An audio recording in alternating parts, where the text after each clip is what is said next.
Good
evening, everyone.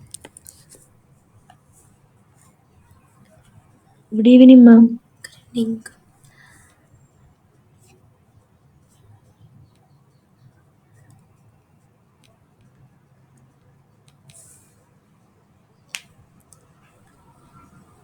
So I'm Himanshu. Today is your week 5 tutorial for the basics of biology course. The first question for this lecture, like for this tutorial, is the amino acids which lacks the beta carbon is option A is alanine, option B is glycine, option C is proline, and option D is valine. Miss, ma'am, can you share your screen? Oh, screen is not visible. Okay, sorry. No, ma'am.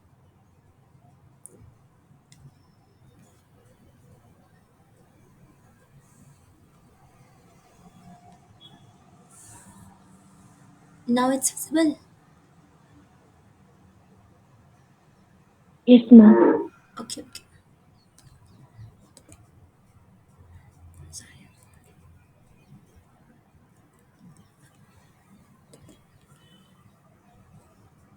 So the first question, the amino acid which lacks beta carbon is option A is alanine, option B is glycine, option C is proline, and option D is valine. Ma'am, I think glycine. Okay. Anyone else?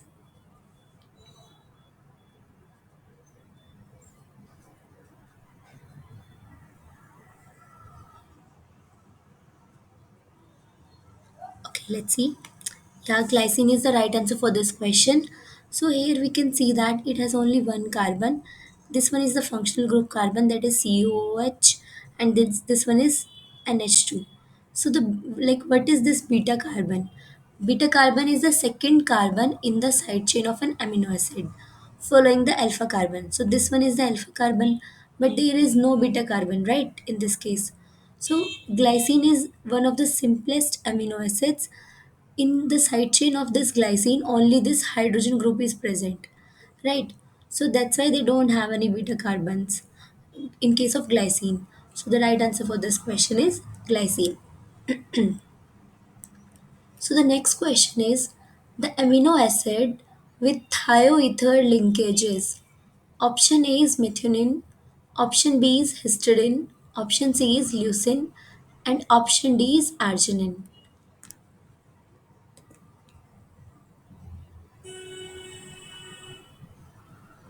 Anyone?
So the right answer for this question is methionine, like amino acids which have this thioether linkage. So what is this thioether linkages? In which the functional group is present and in which sulfur atom is bonded to the two carbon atoms. And here we can represent it in this way. Like this one is R, this one is R dash R, and in between this two R, that is carbon, there is a presence of this sulfur.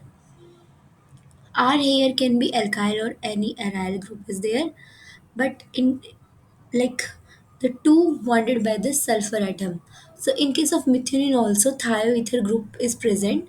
Its side chain structure is CH2 CH2 SCH3. So there is a sulfur which is attached to the this R group and here this R dash group. So the sulfur atom is bonded to the two carbon atoms, right? This sulfur atom is bonded with the two carbon atom and form this thioether bond. So this methionine is the only amino acid which have this thioether linkage. And what is the function of this methionine? It is an essential amino acid and serve as the starting amino acids in case of protein synthesis and which codes for the AUG codon. Okay. So the next question is the amino acid used in ketogenesis generate acetyl coenzyme A during catabolism is option A is alanine and glycine, option B is arginine and glutamine, option C is leucine and lysine, and option D is serine and proline.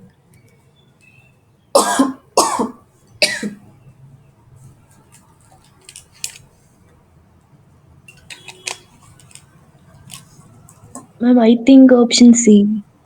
Okay, option C.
Okay, let's see.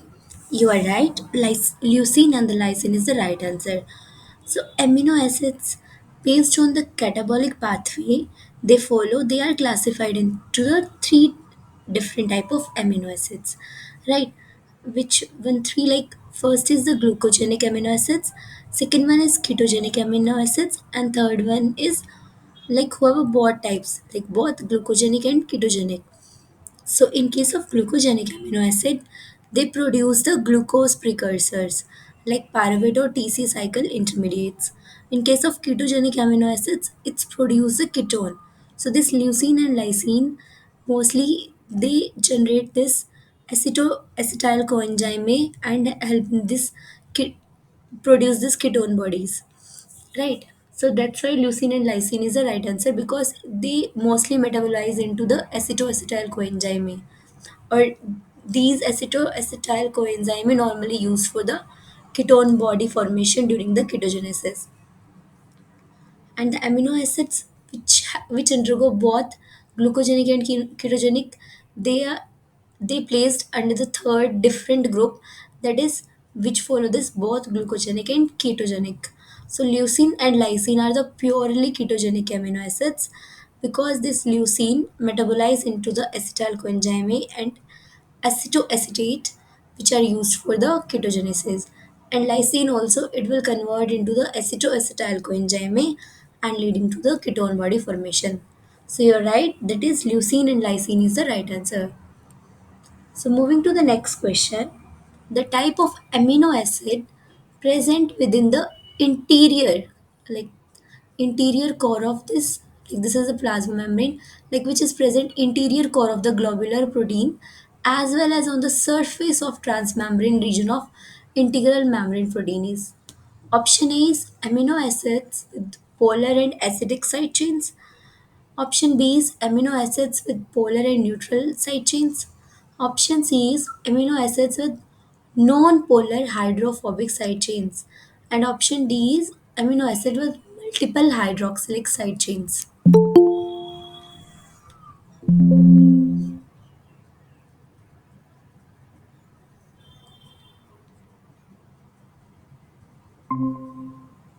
So what do you think what is the right answer for this question?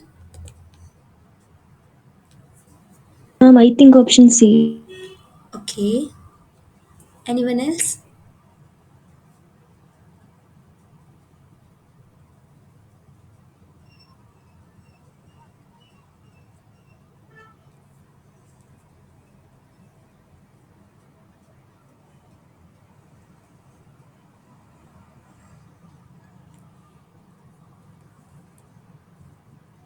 Okay, let's see. So option C is the right answer. You are right. Very good. Because they are asking like which is present interior core. We know that that our membrane is made up of lipids, right? That means it is not made up of any like hydrophilic part. It is made up of hydrophobic. So we know that like dissolve like polar solvent dissolve in the polar and polar solute dissolve in the polar, like that.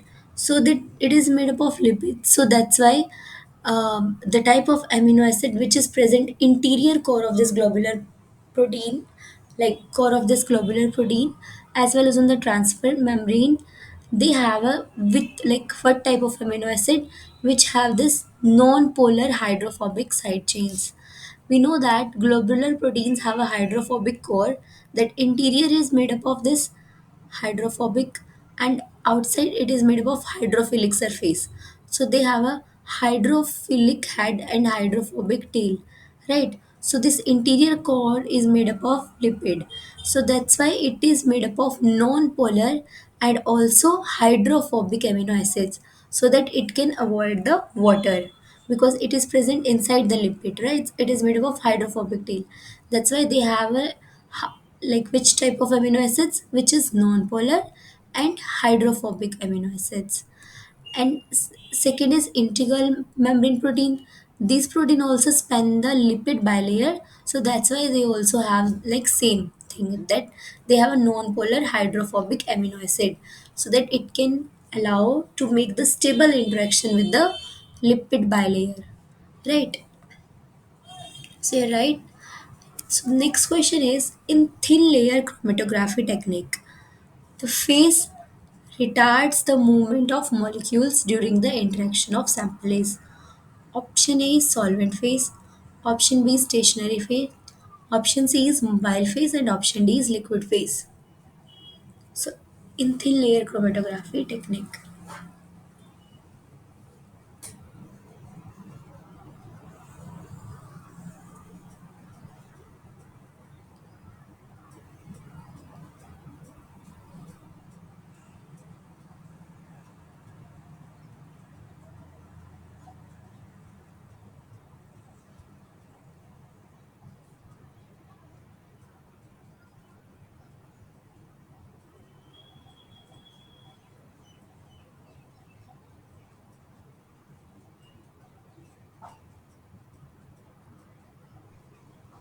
Anyone?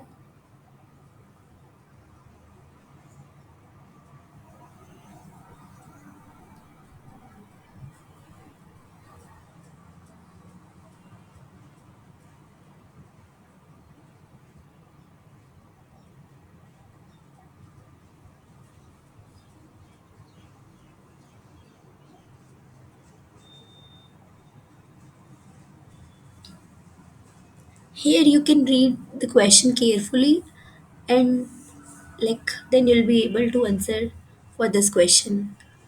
The phase which retards the movement of molecules.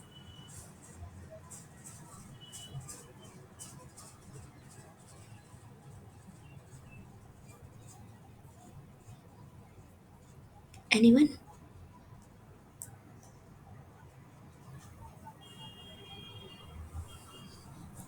Okay, then let's see. Retard means like rokna, right? And so stationary phase is the right answer. Retard. That means it is stopping something, right? Stationary phase which is stationary, which can't move, right? So first, what is this thin layer chromatography? So it is a technique which is used for separating the compound based on their affinity towards two phases.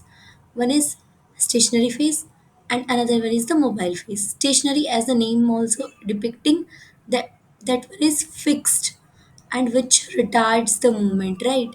So the answer lies in the question only, that is retard the movement. So that one is the stationary phase. So it is a solid or liquid layer. In case of stationary phase, we'll make the one layer of either solid or liquid, which is normally made up of this silica gel or alumina, and then we coated this silica gel or alumina gel on a glass plate. So this one is our glass slide.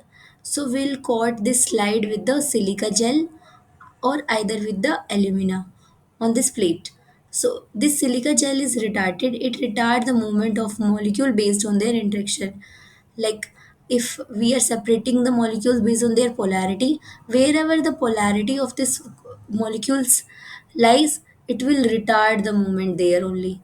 Right? If it compound A have polarity like here and compound B have here, so it will retard the molecules. More interaction with the stationary phase, slower the movement is. Like if the mobile phase we are providing, if they have a more interaction with that mobile phase, then it will slow down the movement, right? I mean, sorry, stationary phase. Second one is mobile phase, as the name suggests, which helps in movement of the samples. It is in case of solid chromatography, it will be in the form of gas, and in case of liquid chromatography, it will be of gas, and in case of solid, it will be of liquid material, right? That moves the sample up, and it help in the movement of the sample with the help of like which actions, capillary actions, right? And molecular molecules which show the less interaction with this stationary phase, like during this thin layer chromatography technique, if the molecules don't have any interaction with the stationary phase, or which have a very less interaction with the stationary phase, they'll move the faster with the mobile phase, right? So here in the question, as the answer lies in the question only, that is the phase which retards the movement. That means the phase which retards the movement is called as the stationary phase, and which help in the movement of the sample is called the mobile phase. So the next question is the amino acid iodinated in thyroglobulin is option A is proline, option B is arginine, option C is tyrosine, and option D is lysine.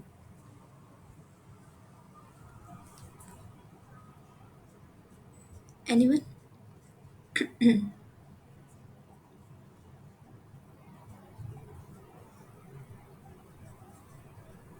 Tyrosine, ma'am. Okay, see. Anyone else?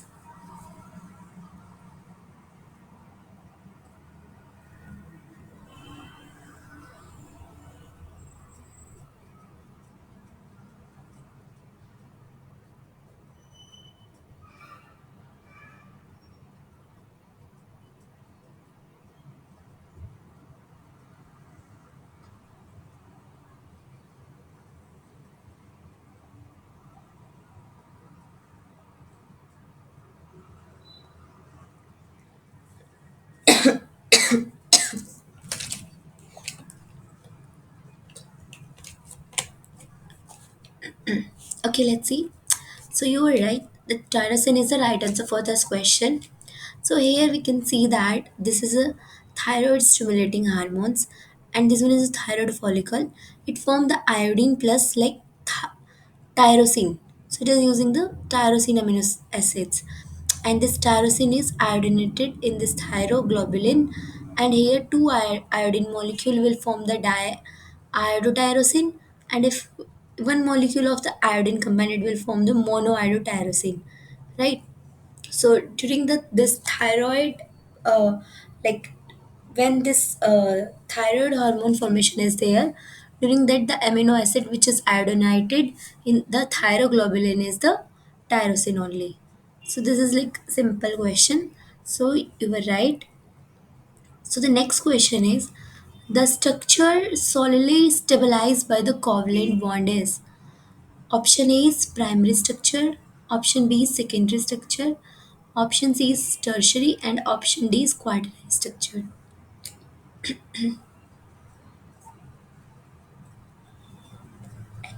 Anyone? Like the structure which is stabilized by the covalent bonds.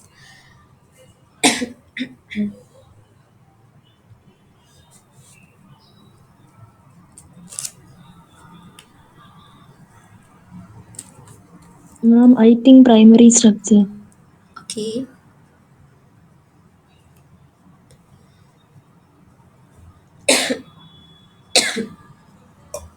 Anyone else other than Aishwarya who wants to answer for this question?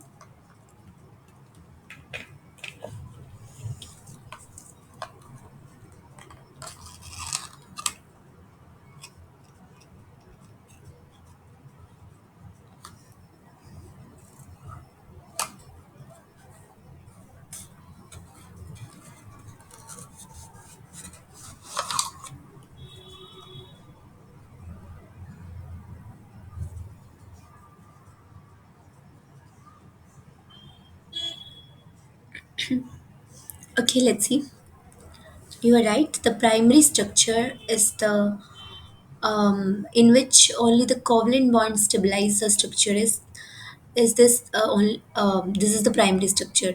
Okay, we know that proteins are present in the like four type of structure. One is the primary structure, another one is secondary, and then tertiary, and then quaternary. So in case of primary structure, there is no hydrogen bonding present. Only this covalent bond is present, in which sharing of electrons happens, and this form a this covalent bond, right? And when the hydrogen bonding also take part in the bond formation, then this secondary structure will form. Depending upon whether they have this intramolecular hydrogen bonding or intermolecular hydrogen bonding, they are divided into the two types, that is alpha helix and beta sheets. In case of alpha helix, it have a intramolecular hydrogen bonding, that is within the molecule, right? But if two different molecules are there and then hydrogen bonding formation is there, then we call it as beta sheet structures, right? Because they have a intermolecular hydrogen bonding, right? Inter, that is between different two different layers, right? And in case of tertiary structures, it will fold it, and hydrophobic interactions also comes into play, and it start forming the folded like structures. And when two two different helix, alpha helix or two beta sheets, like two different peptides, and then they form this quaternary kind of structures. So here in the question asks like which, like out of all this structure, the structure which have only this covalent bond is present. So the answer for this is the primary structure, right? Because we can see through the structure also that they have only this covalent bond is present. So moving to the next question, the major driving force for protein folding is. Option A is ionic interactions, option B is hydrophobic interactions, option C is interfacial interamines, and option D is hydrogen bonds.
Anyone?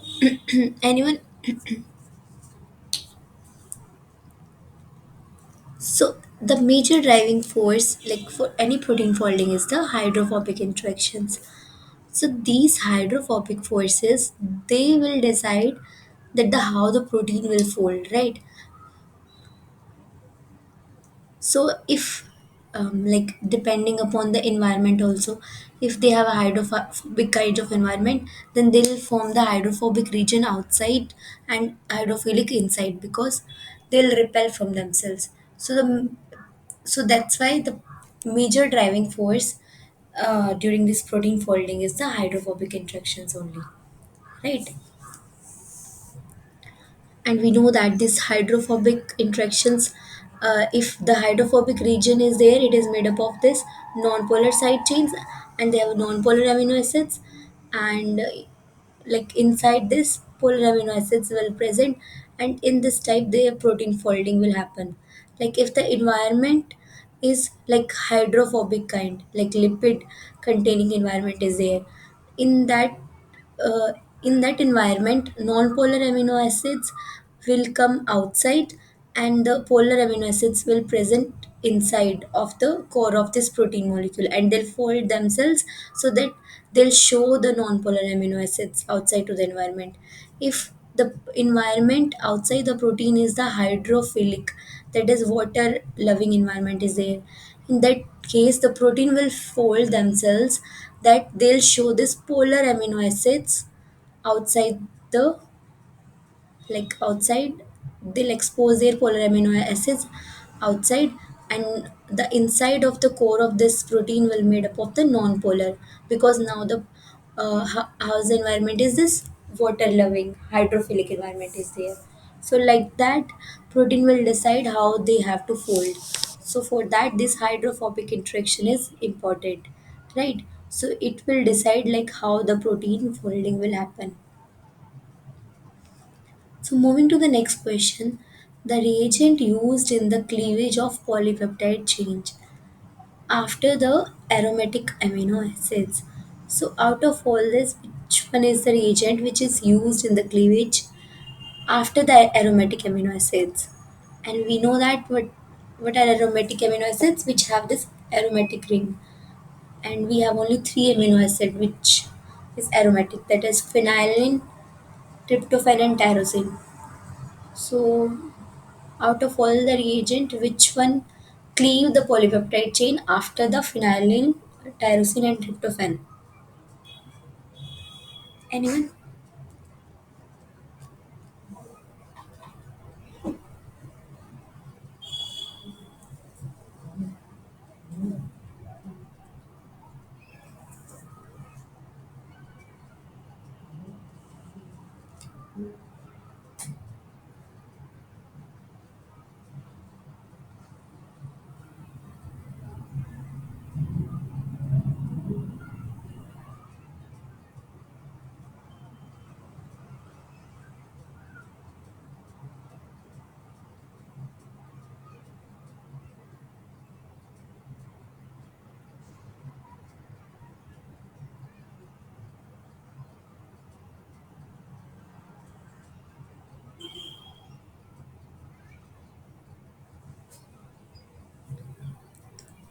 Oh, wait a minute.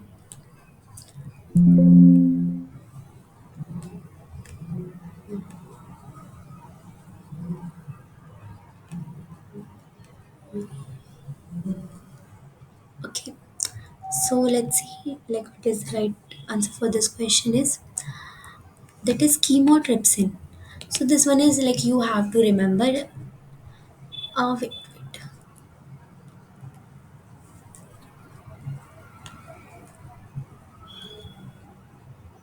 Hello. Yeah, who's this? Okay, you already called me in the morning.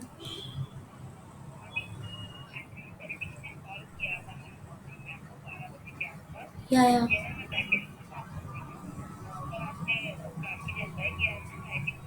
हाँ.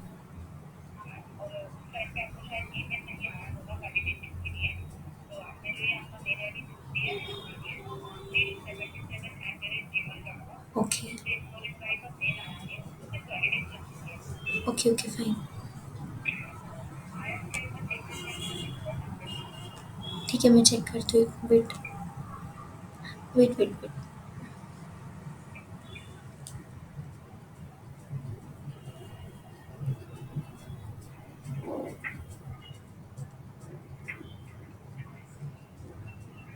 There is no mail. नहीं आया है. No.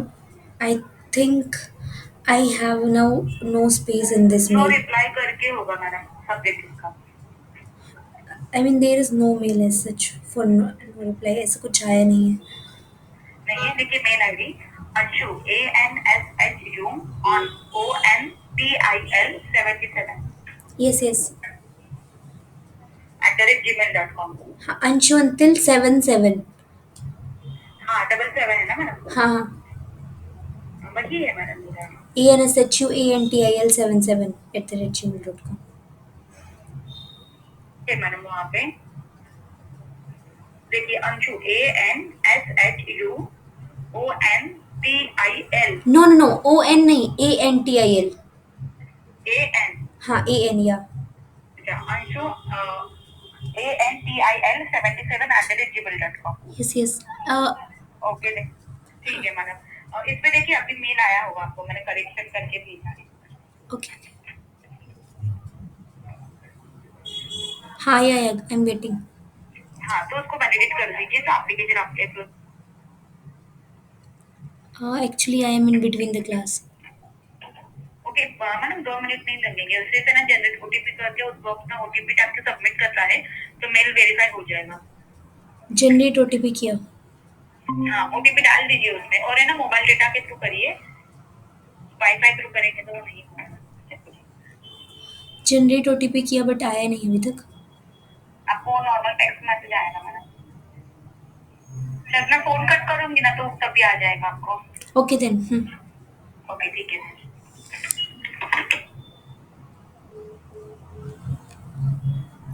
Sorry. So, this chymotrypsin is a proteolytic enzyme that specifically cleave bonds after the aromatic amino acids.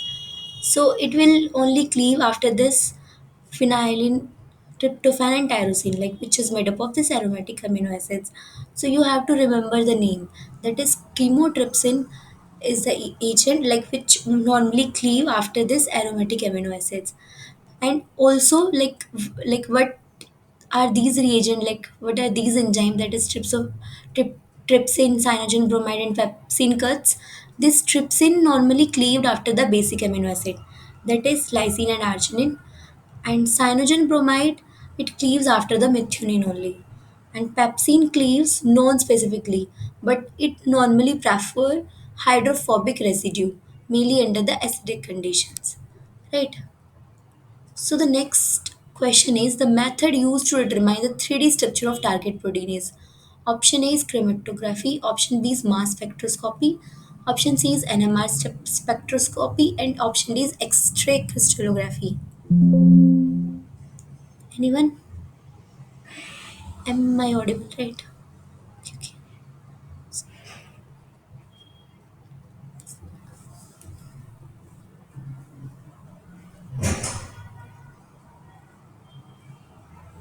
Yes, ma'am.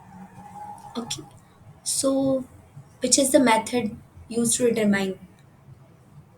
Option D, ma'am. Okay. Option D. Anyone else?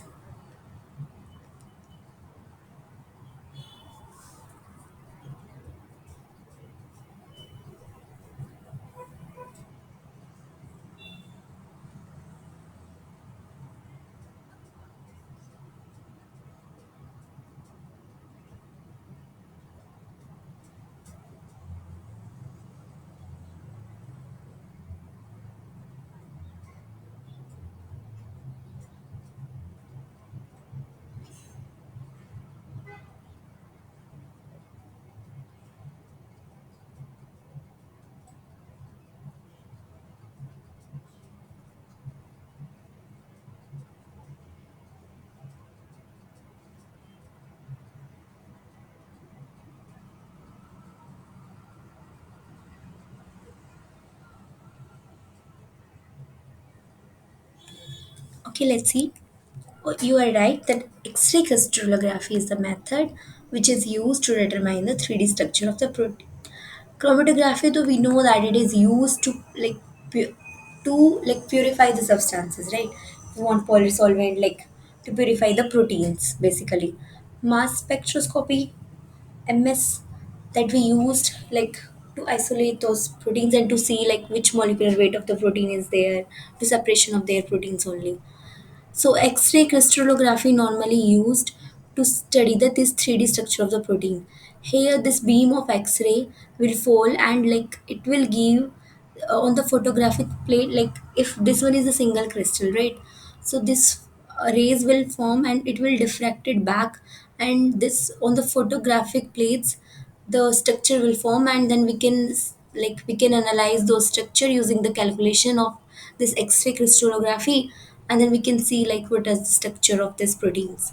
So the only method, the method most commonly used to determine what will be the 3D structure of any protein, will use this X-ray crystallography. So the next question is the factor which does not modulate the binding of oxygen to hemoglobin to produce oxyhemoglobin in lung is. Option A is raise in high pH. Option B is increasing the H positive ions. Option C is 2,3 bisphosphoglycerate. And option D is increasing the temperature. So out of all the factors which do not modulate the binding of oxygen to hemoglobin. Option C. Option C or D? C? Okay, let's see. Anyone else?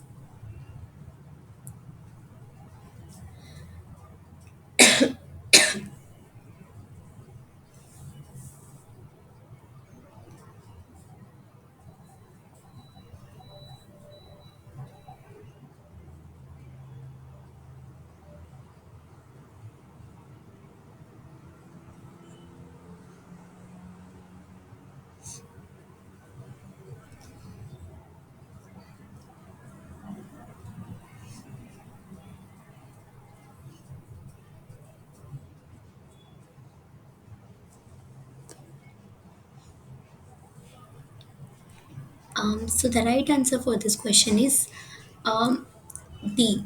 Here, which modulate? We know that typically when we see the binding curve of this hemoglobin to oxygen, uh, wait,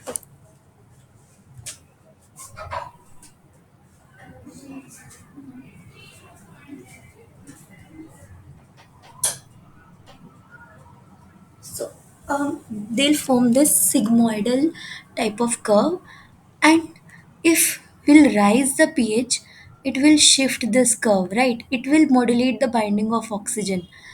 When there is a, and how it will modulate, if there is a low pH, it will decrease the binding and it will shift this curve to the right side, and if the pH is high, it will shift this curve to the left side.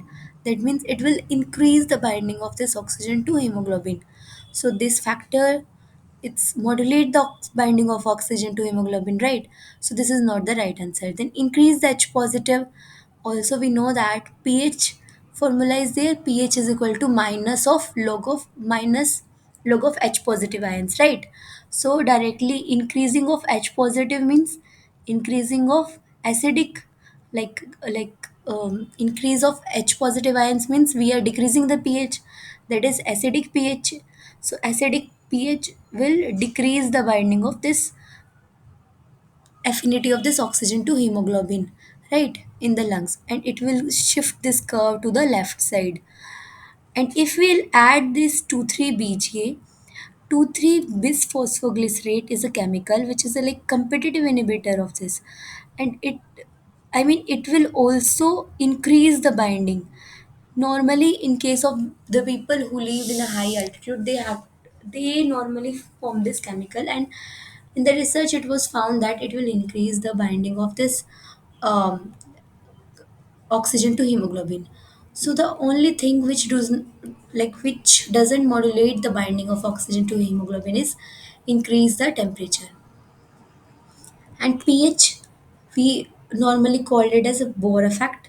Higher pH will increase, like if lower pH is there, acidic is there, it will decrease. It will decrease the oxygen affinity and it will shift the curve to the left side, right? As I mentioned earlier. Sorry, wait.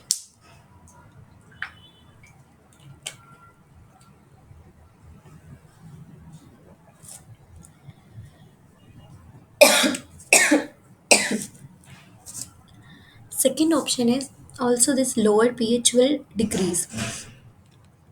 Uh, oh, sorry. So this 2,3 ppg also decrease because it will stabilize this T state.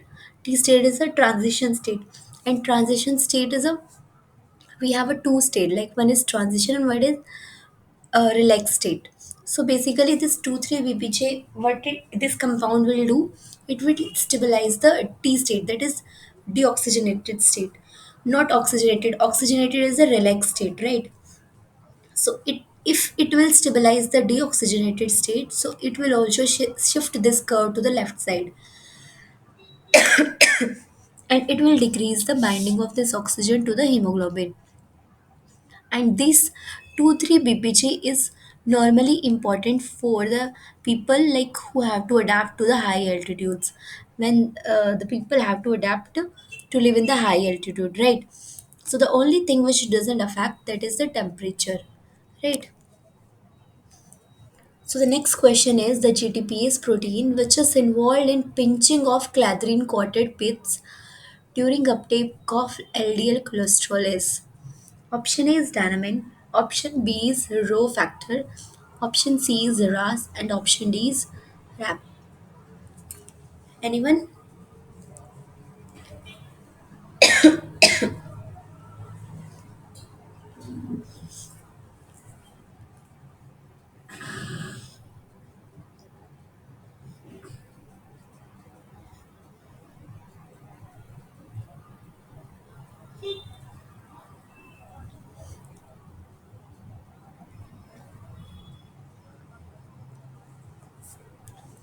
Okay then.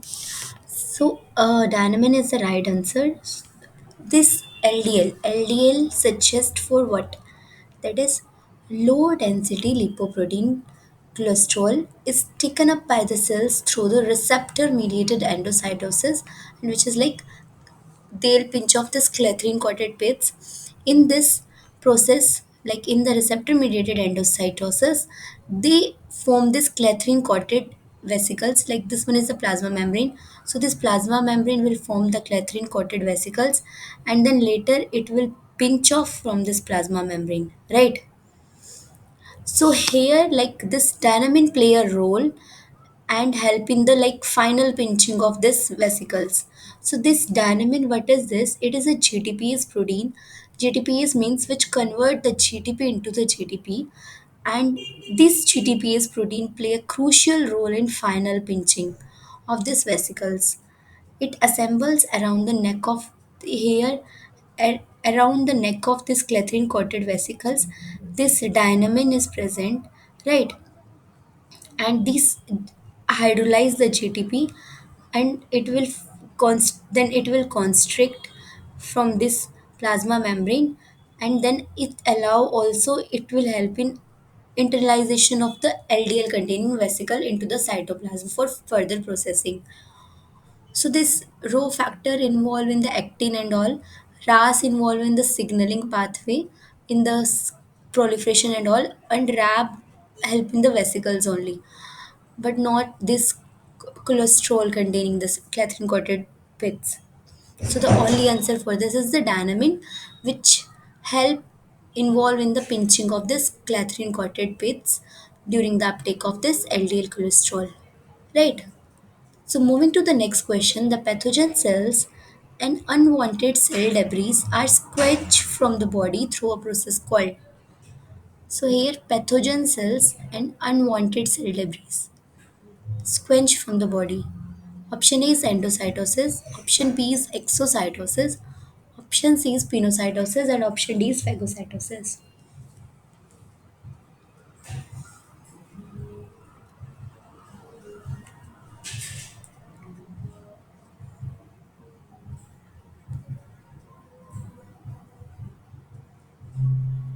Anyone?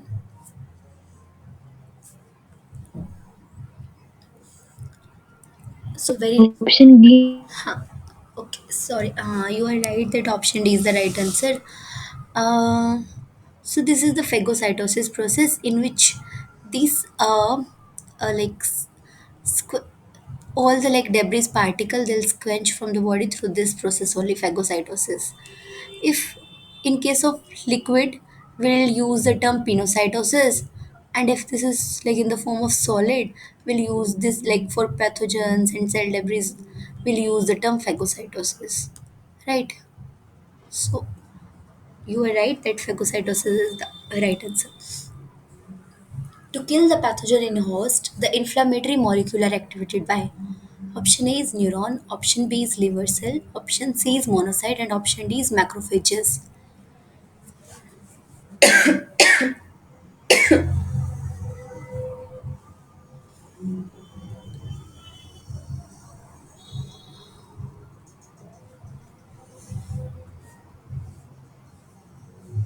Option D, ma'am. Okay, anyone else?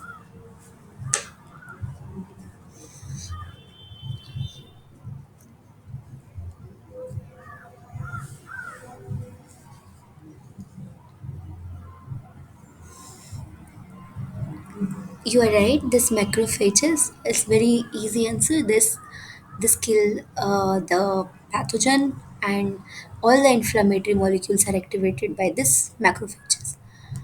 Neurons, we know that it take like it help in the signaling neurons and structure and functional unit of like our body, which transmit the signals to other neurons, and also central nervous system to brain, like whatever the signals will come and go through this neurons only. Liver cells can't be the answers, and monocytes also, like it will not like it will help, but the all the inflammatory molecule, it will not kill the pathogen, right? Like some monocytes, they like tissue specific monocytes, they give some specific name that help in killing the pathogen in host. Like in liver cells, it will be the Kupffer cells. If they'll mention the Kupffer cells, then only we can select those answers. Monocyte also we can't select this, because some specialized monocytes, they help in killing the pathogen. So the most appropriate answer for this is the macrophages. So moving to the next question, during injury or wound, platelets release a mitogen known as option A is lipopolysaccharide, option B is platelet derived growth factor, option C is fibrinogen, and option D is gamma immunoglobulin. So what will be the right answer for this question?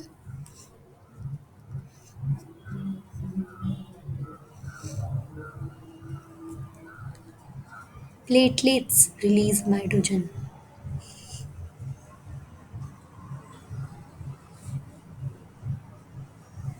Option B, ma'am. Option B, okay. Very easy question. You are right. Very good.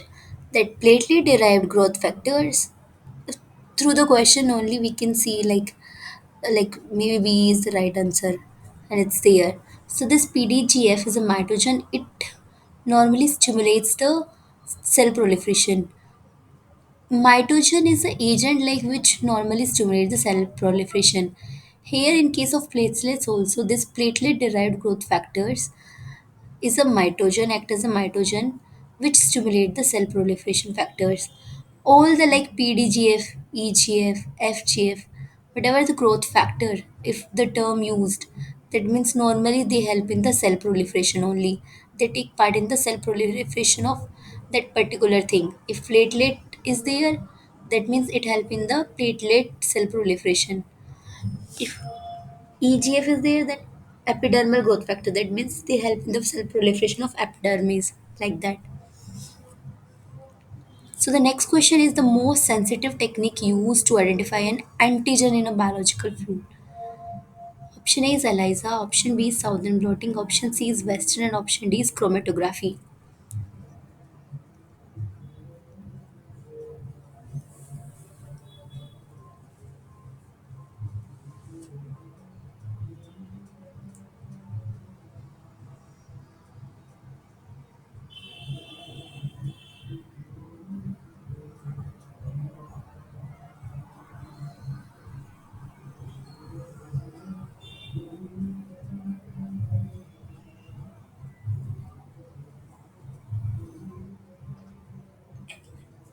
Anyone?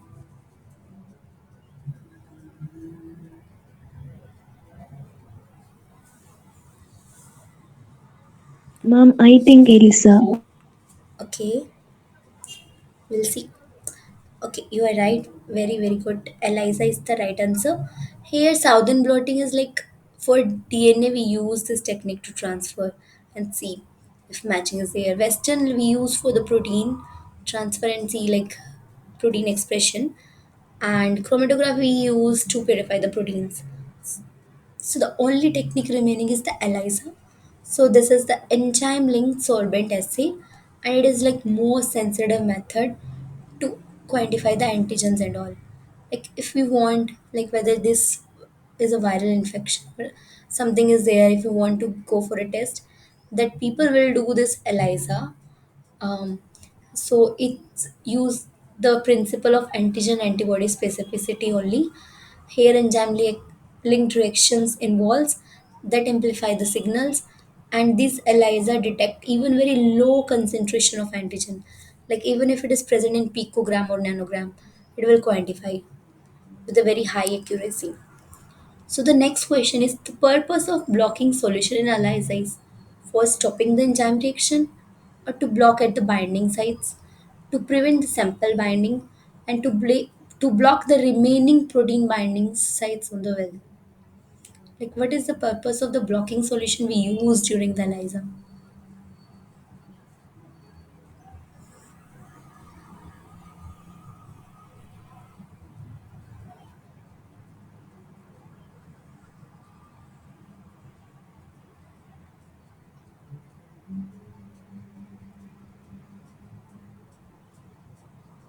Anyone?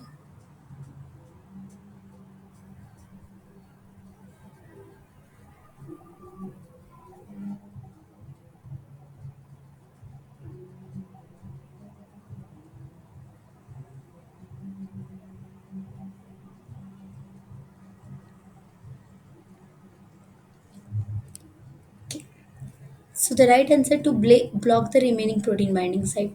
So in every technique, the purpose of the blocking solution normally we block through the tween, like through the 5% skim milk or BSA, that is bovine serum albumin, we use as a blocking solution.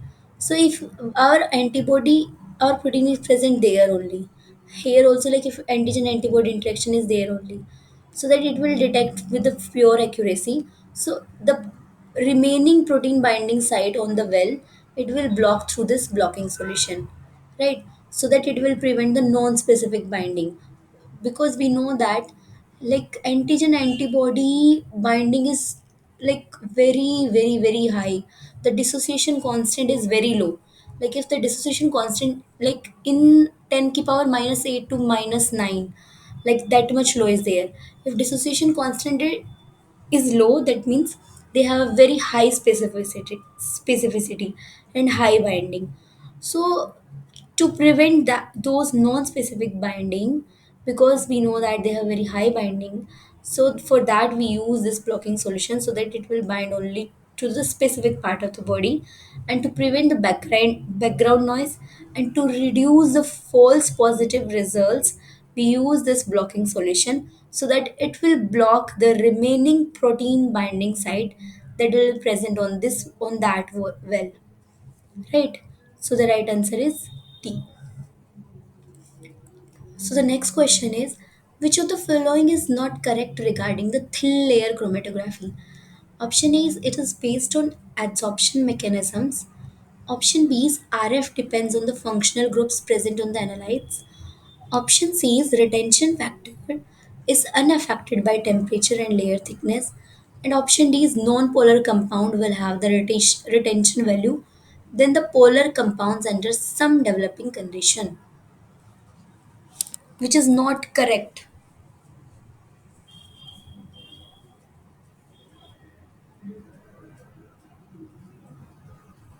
Ma'am, is it option D?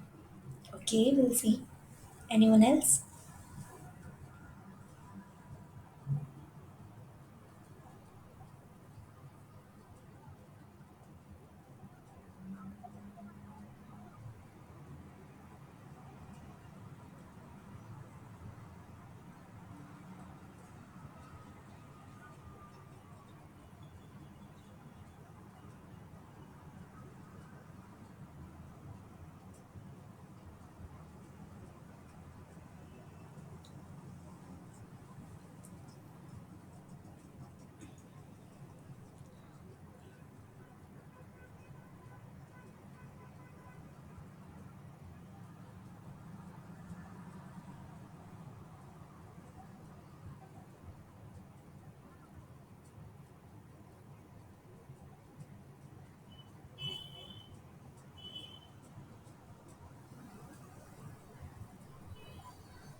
Okay, we'll see. So, the thin layer chromatography is a separation technique based on the adsorption mechanism where compound move through the stationary phase. So, the here we have to tell like which is not the right answer. So, option C is the right answer, and we can see that as I mentioned earlier also that it is a separation technique in which we use two phases, one is stationary phase and one another one is a mobile phase. Stationary phase is normally made up of the silica and alumina gels which retards the movements like wherever their polarity lies, and mobile phase help in the like through which like we have to so that the sample will move and um through the capillary actions, right? So this retention factor depend on the various factor like even temperature, solvent composition, and layer thickness. This change in temperature can affect the solvent evaporation rates. Even if there is a change in the temperature, it will affect the retention factors and alter the movement of the analytes. Even if there is a variation in thickness, like how much thickness will keep for the stationary phase, the thickness will also change the adsorption properties, and that property will influence the migration of the compounds, right? Whatever the thickness, like if there is a less thickness, then that will retard less, and if there is like more thickness is there, because that compound the like whenever we apply the mobile phase, if they have a like more interaction and if we have a more thicker the silica gel, that will also affect the retention factors like how much mobility and how much the compounds will move and will affect. So this is not the right answer. Here we have to tell like which is not the correct sentence. Here the option C, which is saying that it is unaffected by the temperature and layer thickness. No, this retention factor is affected by the temperature and layer thickness, right? So the next question is the amino acid side chain most vulnerable to oxidative damages. Option A is glycine, option B is lysine, and option C is proline, and option D is arginine.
Anyone?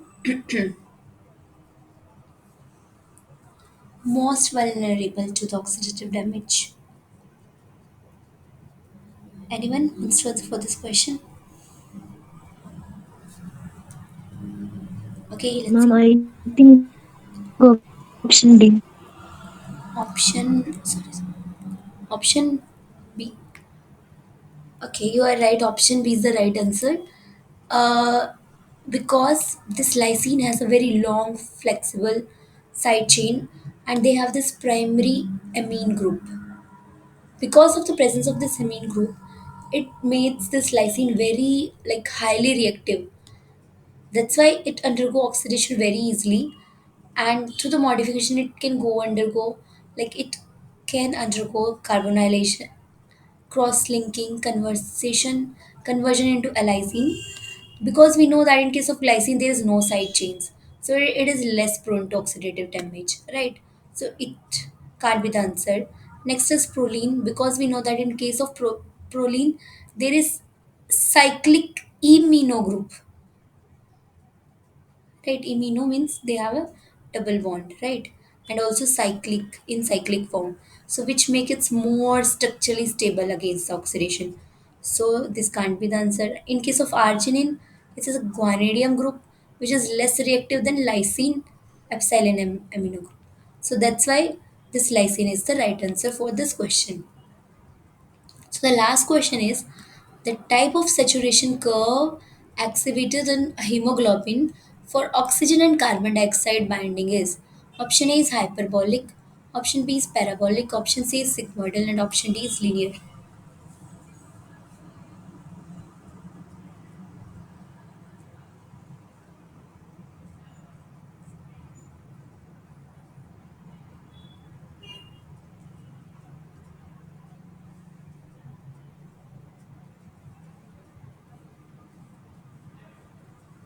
Anyone?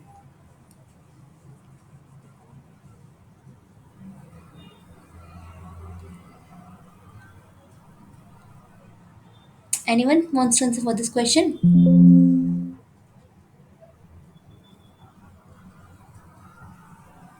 Option C, ma'am. Okay,